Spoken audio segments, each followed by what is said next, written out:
할렐루야. 오늘 하루도 하나님의 소망이 풍성한 하루가 되기를 바랍니다. 우리가 믿는 하나님은 소망의 하나님이십니다.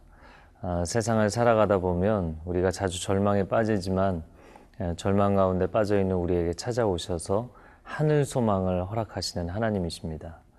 왜냐하면 로마서 말씀처럼 모든 것을 합력하여 선을 이루시는 분이 우리 하나님이시기 때문입니다. 스바냐서를 통해서 심판에 대한 메시지 가운데도 그들에게 소망을 주시고자 하는 하나님의 그 따스한 마음을 알아가기를 원합니다. 함께 말씀 속으로 들어가겠습니다.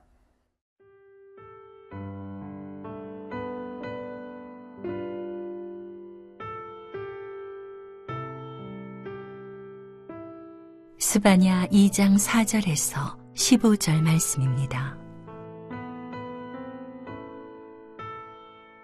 가사는 버림을 당하며 아스글론은 폐허가 되며 아스돗은 대낮에 쫓겨나며 에그론은 뽑히리라. 해변 주민 그렛 족속에게 화 있을진저 블레셋 사람의 땅 가나안아, 여호와의 말씀이 너희를 치나니 내가 너를 멸하여 주민이 없게 하리라. 해변은 풀밭이 되어 목자의 움막과 양떼의 우리가 거기에 있을 것이며 그 지경은 유다 족속의 남은 자에게로 돌아갈지라. 그들이 거기에서 양떼를 먹이고 저녁에는 아스글론 집들에 누우리니 이는 그들의 하나님 여호와가 그들을 보살피사 그들이 사로잡힘을 돌이킬 것임이라. 내가 모압의 비방과 암몬 자손이 조롱하는 말을 들었나니 그들이 내 백성을 비방하고 자기들의 경계에 대하여 교만하였느니라. 그러므로 만군의 여호와 이스라엘의 하나님이 말하노라.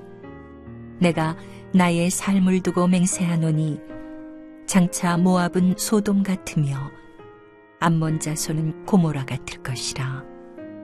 찔레가 나며 소금 구덩이가 되어 영원히 황폐하리니 내 백성의 남은 자들이 그들을 노략하며 나의 남은 백성이 그것을 기업으로 얻을 것이라. 그들이 이런 일을 당할 것은 그들이 만군의 여호와의 백성에 대하여 교만하여졌음이라.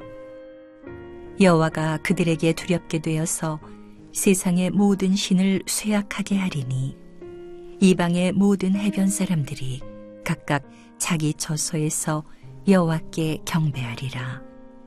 구스 사람들아, 너희도 내 칼에 죽임을 당하리라.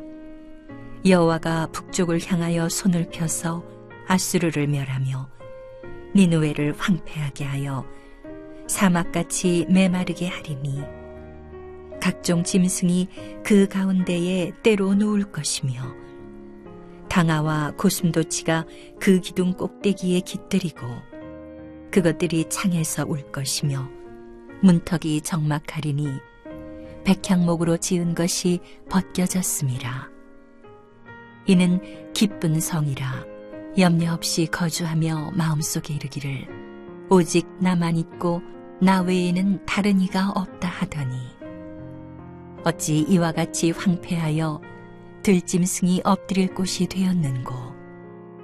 지나가는 자마다 비웃으며 손을 흔들리로다. 오늘 본문의 첫 번째 부분입니다. 하나님께서 주변 국가들에 대해서 심판을 예고하시는 말씀입니다. 4절 말씀, 가사는 버림을 당하며 아스글론은 폐허가 되며 아스돗은 대낮에 쫓겨나며 에그론은 뽑히리라. 가사, 아스글론, 아스돗, 에그론, 여기에 한 도시 가드만 더하면 블레셋의 5대 도시를 지칭하고 있는 것이죠. 이스라엘 땅 서쪽으로 가면 지중해 연안이 나옵니다. 그 지중해 연안에 자리를 잡고 있는 블레셋의 5대 도시들입니다.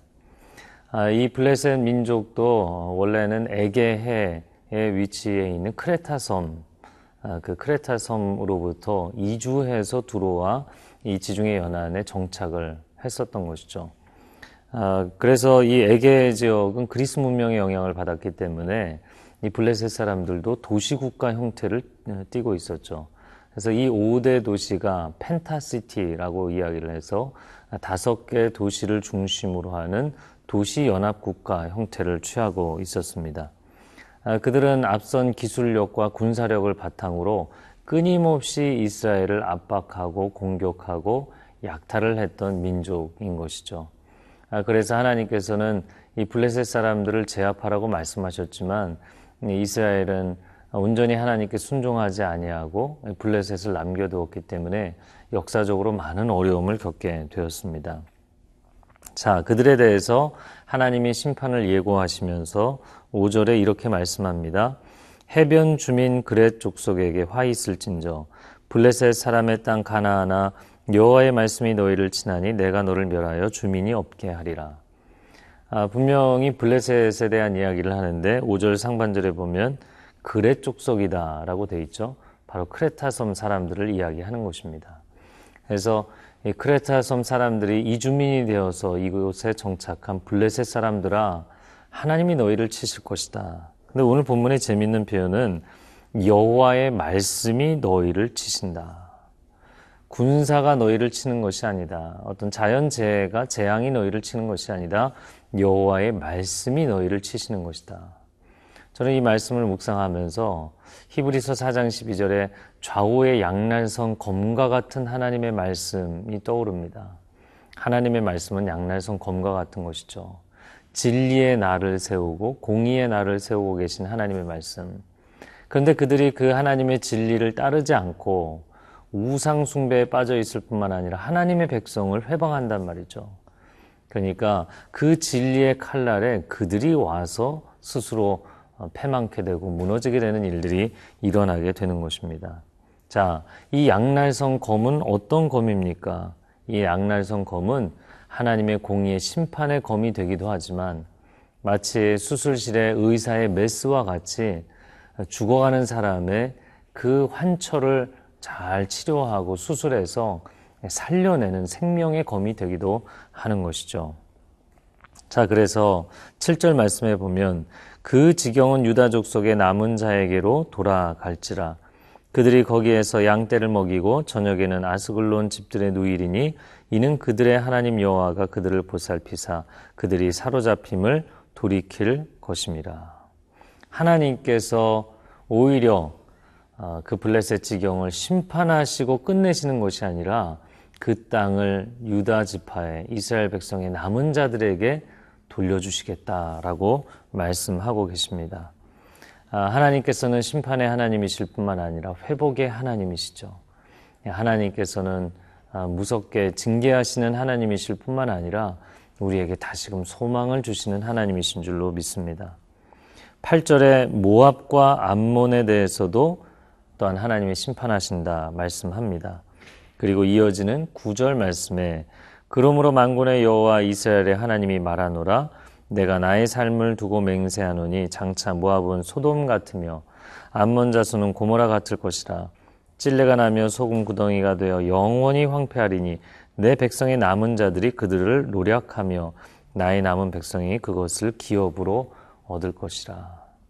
언제나 하나님의 말씀은 이 양날선 검입니다. 예언서를 보면 항상 양날선 검입니다. 심판에 대한 메시지만 있는 것이 아니라 소망의 메시지가 있는 것이죠. 왜 하나님께서 우리의 죄를 심판하시는가? 왜 우리의 죄를 깨끗이 씻기를 원하시는가? 그릇이 더러우면 거기에 아무리 좋은 것을 부어도 마실 수 없고 먹을 수 없기 때문이죠. 깨끗하게 씻어야만 거기에 부어주는 모든 것이 축복이 되는 줄로 믿습니다. 우리의 삶 가운데 하나님께서 내려놓으라 말씀하시고 정리하라 말씀하시는 것에 순종하십시오. 그러면 하나님께서 당신의 인생에 부어주시는 모든 것이 복이 되는 은혜가 있을 줄로 믿습니다.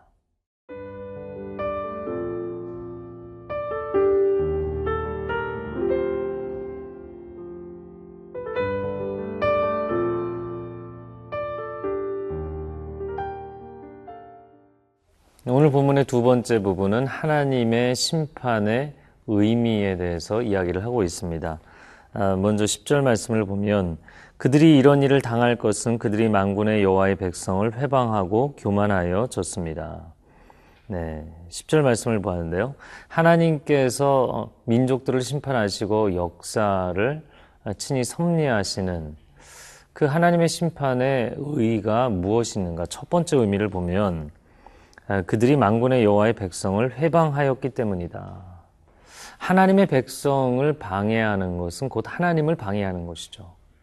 왜냐하면 하나님께서 하나님의 백성을 들어서 그 백성들이 열방의 축복의 통로가 되게 하시고 하나님의 구원의 메신저가 되도록 만드셨기 때문입니다.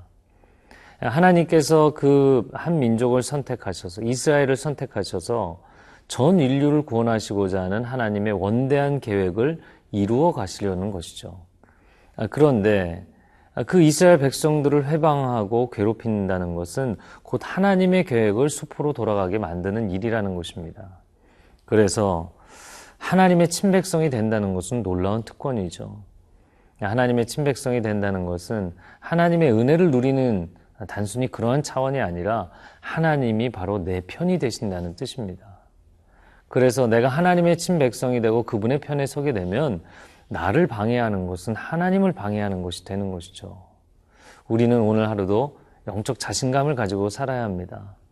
내가 일터에서 부르심의 자리에서 정말 하나님이 기뻐하시는 일들을 하고 있다면 여러분 두려워하지 마십시오. 강하고 담대하십시오.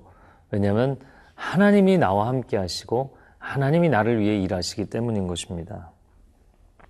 자, 하나님이 역사를 주관하시고 심판하시는 두 번째 의미를 보겠습니다.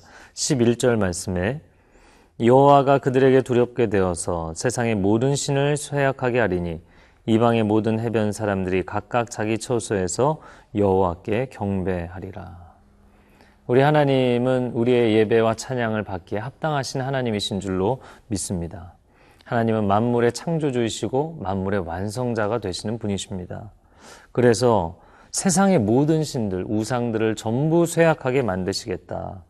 그리고 열방의 모든 사람들이 각 처소에서 하나님을 예배하도록 만들겠다. 존 파이퍼 목사님은 예배야말로 가장 선교적인 것이다.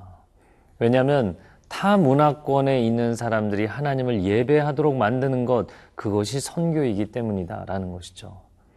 그래서 예배의 깊은 곳에서 선교적 사명이 나오고 선교의 현장에서 예배가 폭발하게 되는 것입니다. 하나님은 예배받기에 합당하신 분이시죠. 여러분의 삶에 하나님이 함께 하신다는 것을 경험할 때 여러분을 통해서 여러분 주변에 하나님 알지 못하던 사람들도 정말 하나님이 일하시는구나. 하나님이 너와 함께 하시는구나. 이렇게 하나님을 찬양하고 예배하게 되는 일들이 일어나기를 축복합니다. 자, 세 번째입니다. 12절과 13절 말씀에 구스 사람들아 너희도 내 칼에 죽임을 당하리라. 여호와가 북쪽을 향하여 손을 펴서 아수르를 멸하며 니느웨를 황폐하게 하여 사막같이 메마르게 하리니. 구스는 아프리카 대륙에 있는 에티오피아를 이야기하는 것이고 아수르는 우리가 잘 아는 메소포타미아에 있는 강대국을 이야기하는 것이죠. 그러면 팔레스타인, 이스라엘 땅을 사이에 두고 양쪽의 큰 나라를 언급하시면서 이스라엘 땅만을 하나님이 통치하시는 것이 아니라는 것입니다. 주변의 소소한 민족만 하나님이 다스리시는 것이 아니라는 것입니다. 하나님은 열방의 모든 강대국들과 모든 나라와 민족을 통치하시는 분이시다. 이것이 열국을 심판하시고 섭리하시는 하나님의 역사하심의 의미입니다. 오늘날 우리가 지금 이 시대를 바라볼 때 세계 정세가 매우 불안합니다. 테러의 공포도 모든 나라들 가운데 있습니다. 시리아 내전으로 인해서 많은 어려움을 겪고 하나님 어떻게 이런 내전과 난민 사태를 그냥 방관하실 수 있습니까? 라고 이야기하고 있습니다. 그러나 저는 시리아 난민 캠프에 가서 봉사 활동을 할 기회가 있었는데요. 정말 그 무슬림들이 난민 사태가 아니었다면 그런 난민촌에 왔을 리도 없고 그 난민촌에서 경험을 해보니까 결국에 그들을 도와주는 것은 크리스찬들이라는 것이죠. 그리고 그 크리스찬들을 통해서 평생을 가도 예수님 이야기를 들어보지 못할 사람들, 복음을 들어볼 수 없는 사람들이 하나님께로 돌아오는 놀라운 역사들이 일어나고 있습니다. 우리는 역사의 표면만 보는 것이 아니라 그 표면을 통해서 깊이 섭리하시고 역사하시는 역사의 내면 구조를 볼 필요가 있습니다. 지금은 매우 위태로운 시대이지만 놀라운 하나님의 선교 역사가 일어나는 시대이기도 합니다. 여러분, 중동을 위해서 중보하며 기도해 주십시오. 시리아 땅을 위해서 중보하며 기도해 주십시오. 하나님의 구원 역사는 계속해서 지금도 진행되고 있습니다. 함께 기도하겠습니다. 사랑하는 주님, 이 시대를 바라볼 때 나라들마다 힘겨루기를 하고 전쟁을 일으키고 서로를 위협하고 있습니다. 전 세계는 테러의 위협에 공포 가운데 있습니다. 그러나 하나님, 이 와중에도 하나님은 생명을 건지고 계시는 줄로 믿습니다. 저 불쌍한 난민들을 하나님께서 유럽으로 보내시고 난민 캠프로 보내셔서 그곳에서 복음을 듣게 하시고 예수 그리스도를 만나게 하시고 무슬림들이 놀랍게 변화되는 역사가 일어나고 있습니다. 선교사님들을 지켜주시고 그들을 통하여서 구원의 역사가 온전하게 이루어지게 하여 주옵소서. 하나님을 바라보고 신뢰하는 자가 이 시대를 향해 소망을 갖는 하루가 되게 하여 주옵소서. 예수 그리스도의 이름으로 기도합니다. 아멘.